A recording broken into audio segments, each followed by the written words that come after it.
Let's speak to Nkosikhulule Nyembezi, political analyst who's been watching this story as well. Good afternoon to you and thank you so much for your time. Let's just start with your reaction to this list that is now going to be leading the province of Gauteng for the ANC.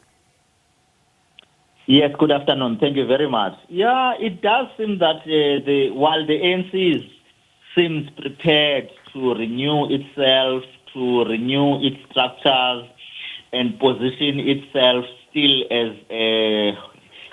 a party that leads the political landscape in South Africa. But there are some things that go with the political party trappings in how they do things.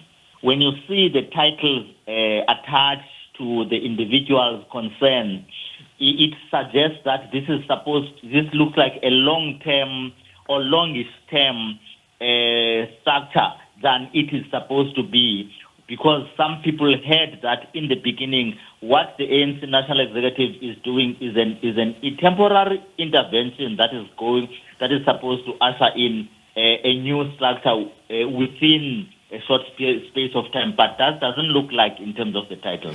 And when you then look at this particular list, it always speaks about a generational mix. Would you say they achieved that? Partly, yes, if they do what they are supposed to do, but they might fall into a trap of limitation if they go with their titles. For example, I would not have expected this committee to discipline members to deal with these other titles that have been mentioned. I would have expected this committee to work within a 9-month period to stabilize the situation, to usher in a structure that would have been sanctioned by the branches within 9 months, so that they can do all these other things. But if you give them a mandate over issues that are supposed to run over 9 months or more, then you are running into trouble of making the structure permanent. Well, now what I see is this. It looks like the National Executive and the Secretary General, they've been playing a two-pronged role. He is also trying to secure his position for the next conference, so that those in the National Executive can have an upper hand in terms of the positions they want to be elected into at a national level, at the next ANC elective conference, as opposed to just focusing at the province and the branches looking downwards. So, if that view that you've just expressed is concerned, and in fact is correct, how then are the branches likely to receive it? I think they might risk an issue of being divided, because some will say those who are in this structure favor one faction over another.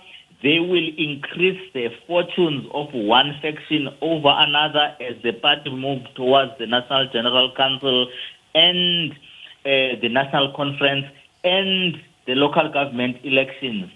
And that might continue to divide the party. Or it might be that they might want to take this structure as a hook point around which to unite and work towards the renewal that the ANC has been talking about.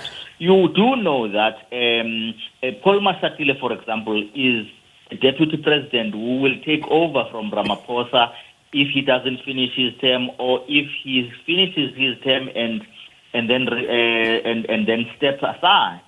But also the Secretary General of the ANC still has the ambitions of becoming a president of the ANC.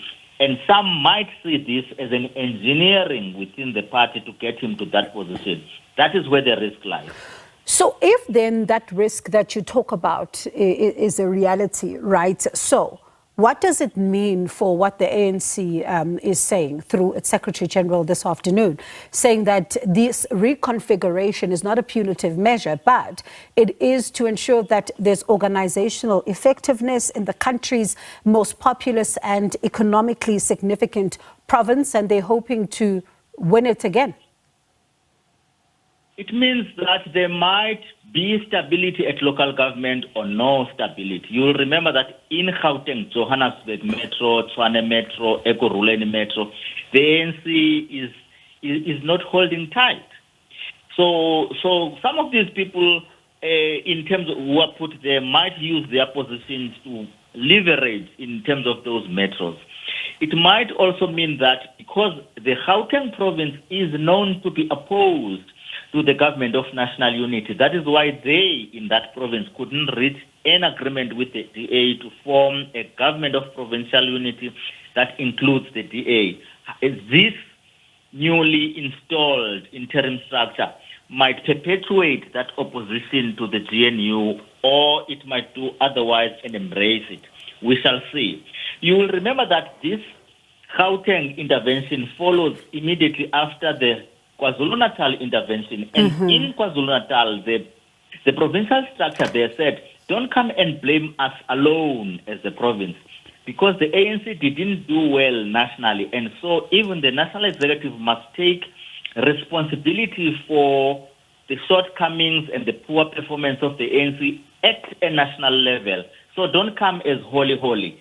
Now I'm saying, if the Gauteng province opposes the GNU concept, it might be that line of argument to say you are the national executive, but your hands are not clean, might come in at times when this executive does not perform as expected because of the internal factions. So, if because you are not the first one to raise this issue of the national performance, the National Executive Committee itself, in your view, how should the National Executive Committee have reacted or even responded to the result nationally, not just the two provinces, but nationally? They should have come out with practical programs to alleviate the poverty, inequality, and all other issues that both members of the ANC and non-members of the ANC who voted for the ANC or would have wanted to vote for the ANC are concerned about. What is the big problem within the ANC is the lack of leadership, lack of position to take South Africa forward. For example, the national dialogue we spoke about. Why is it that even the president has not put a date? Why is it that even the provinces have not initiated provincial or district municipal dialogues in preparation for the national dialogue, so that each province gets to have an agenda and confidence in the leadership in terms of what they are doing, what is within their power in their localities, to say this organization represents us. So now the overall picture about the ANC is that it does not speak on behalf of the people. So listening to what you're saying then, while all the efforts are underway, as the party says it wants to, change its electoral fortunes and improve them, it's not out of the woods just yet. Yes, it is not. And because the big problem is within the party, it's about the party imploding, it's about the internal factions.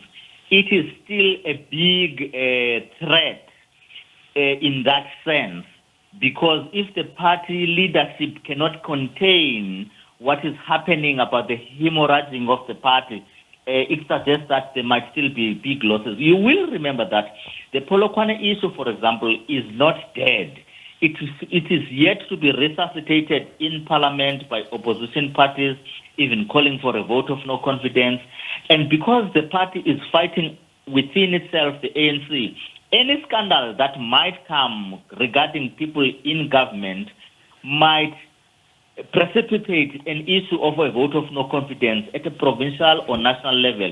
And because now there is a GNU, you might find that one, two, or more parties within the GNU might support a vote of no confidence against a minister, an MSc, or a president.